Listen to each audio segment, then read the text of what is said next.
Hello and welcome back to 30 Days to Learn Photoshop. This is day 9, the brush tool. I'm Ben Gribbin, and in today's lesson we're going to be considering the brush tool and its many features. So let's go ahead and switch over to Photoshop, which is obviously the start.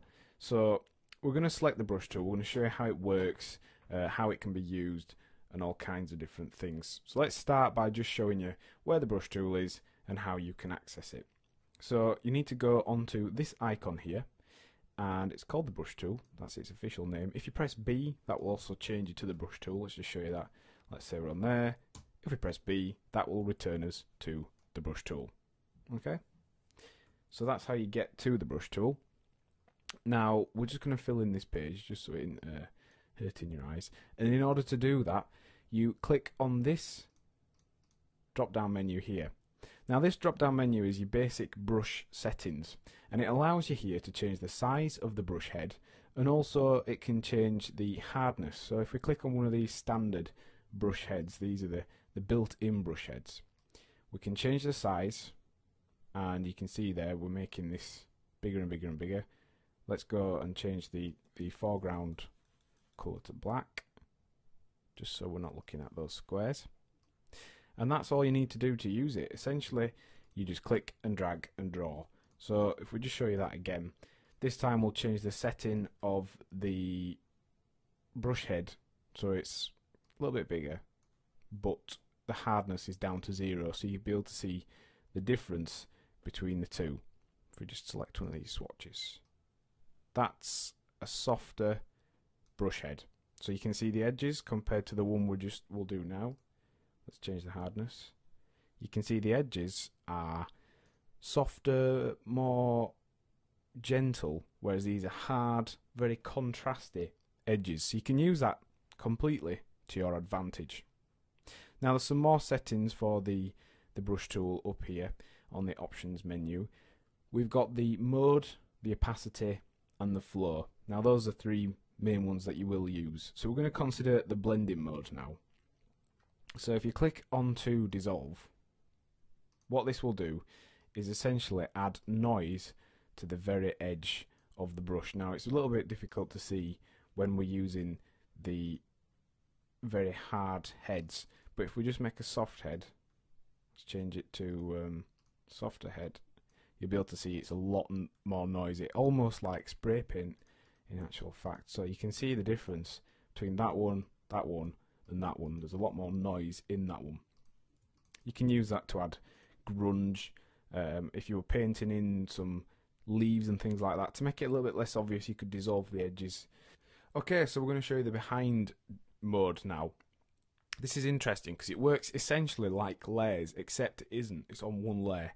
So you can use this to your advantage to create cutouts, painting behind see-through areas, but not having to switch layers. Keeping your illustrations simple and all kinds of things. So let's go ahead and paint one black line here.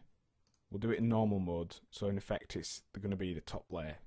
So let's do that, just like so. Then if we change the colour of our brush so you can just tell the difference, and we click on behind, it paints behind this top brush stroke. Now you can use that to your advantage to create layered up elements and all kinds of different settings and looks. So it's a little bit different, but it's a very handy tool to be able to use, and you can see it just keeps going back and back and back. So every time we change the colour here, we're actually painting behind the area that we've just created. When you let go of your brush tool, in essence it's just going back another layer, but this is actually all in one layer. So if we go over to the layers palette here, you can see that is all one layer. So that's just a quick way of being able to create really interesting effects, especially when you're working with photographs. And then finally, this is the clear mode, and it basically works just like the eraser tool. If we were to just zero that, you can see it's just erasing everything that we've done. So you can use that instead of using the eraser tool, because this would actually be set to the same settings as the brush that you used, whereas the eraser doesn't have the same settings by default. Next to the colour mode, you will see opacity and flow. Now these two are very slightly different, and we're going to show you how now. So let's change to a red colour just so you can see it contrasted against the white background. And we're going to change the opacity of our brush. In fact, we'll do one line as the normal, and then we'll do one line as a reduced opacity. So this is our normal red line. Full strength, that colour, it's coming out as the softness we've set and the brush head size we've set. If we change the opacity, however, it will actually reduce the amount of colour that's coming out. It reduces the strength, and in effect it makes it see-through. So as you can see here, these grey and white boxes which we've talked about that denote transparency are actually partly showing through our brush strokes here. If I do it again, it will start to bring the colour closer and closer to this colour, but what it actually does is also reduces the see-throughness as it does that. So you can see eventually we'll end up with full strength colour. Now you can use that when you are working with photographs, when you're working with images where you want to subtly change them, and you change the opacity just to make things less obvious. So if that's opacity, then what is flow? Well, flow is kind of similar to opacity. However, even if you start off down at 0 or as close to 0 as you can get, let's just say 1%, what it does is it paints, and if you keep going over that area, it will increase the strength of the colour until eventually you're near the red colour. So it's kind of like using an airbrush, I suppose. You could use this to really create soft, gentle changes in colour, and also if you were working with a photograph, if you were manipulating the image, you were able to really create soft blemishes and changes to that photograph. So that's the flow tool. You can see as we're going over the area that we've previously been on, as long as we don't let go, it's creating a stronger and stronger and stronger colour. So that's flow and opacity. So then we're going to look at the brush settings. Now this is a panel in the sidebar panel which allows us to change all kinds of dynamics to do with the brush head itself. So you can see here we've got all the hardness settings that we had before, but also we can change the roundness, so we can actually start tweaking around with the way the brush is going to be applied to the page. So this is almost like a calligraphy style pen head now. We can change the rotation, we can change the roundness, we can change the orientation of the actual brush, so we can flip the single brush, and you can change pretty much everything you want. Let's just show you some of the main things that you would actually want to change, and we're going to do that by using a very slightly different brush. All you need to do to select a new brush is on either this panel or that one. When you're working with the brush normally, you'd probably use this one.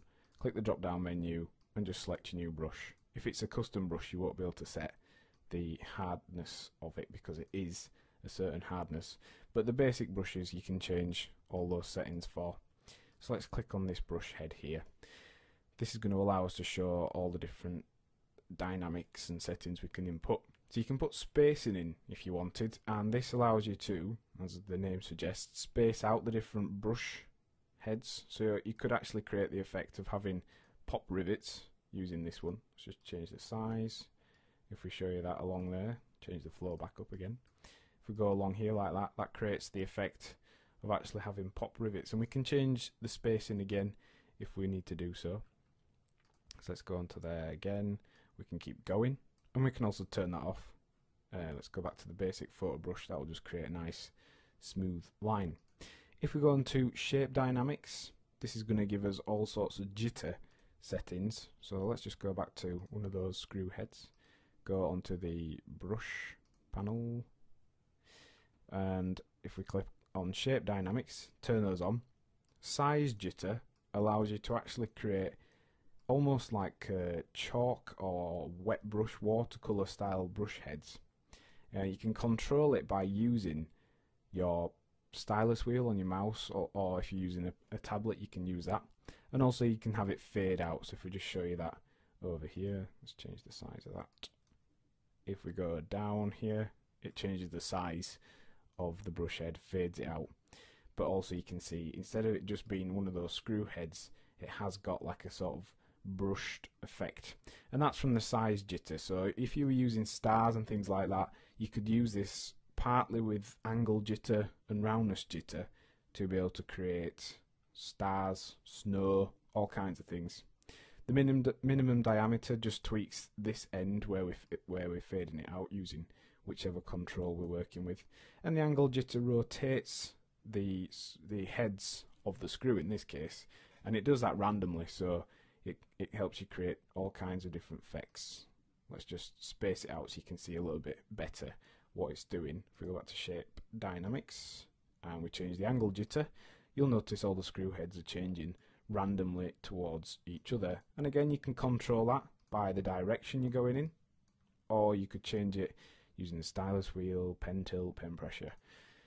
And the roundness jitter, that essentially squashes and changes the perspective of the different brush heads. So again, creating a really cool, completely different kind of brush just by changing these settings. And these are all based upon the original brush. It's still that sort of screw head brush. So you can see us just using the eraser tool here to take it back, just so we can show you some more of the brush settings. So this is our now shape dynamics, and I believe that's the roundness jitter that we've got set on there. If we combine them together, we can start having them look like they're spattered about and all sort of things like that. Also scattering, this is a good tool. This helps you start to make them thicker and wider. Again, if you were using stars and things like that, you'd be able to create the effect of shooting stars, space, snow backgrounds, that sort of thing. Let's just undo those. Also under scatter, by changing the count, it actually changes the amount of scattering. So you can see that's not very dense. That one is.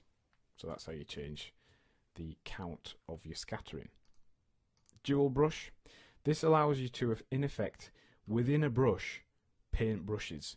So I know that sounds a little bit complicated, but we've got our original brush selected.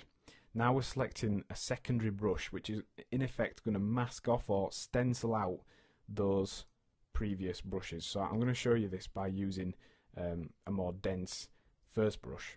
We'll set it on this brush now, and if you watch this now, it's actually masking out the edges of the previous brush into sort of circles. So that's quite handy, works very well. And again, you can then change the scatter, the size and the count for that brush. Color dynamics, you can actually change within scatters. You can have all the different brushes randomly changed colors. You can have them sort of go through a color range, which is handy if you're using leaves or grass, things like that. And then finally down here we've got things like noise, which will add noise to the edges of your brush heads, and wet edges.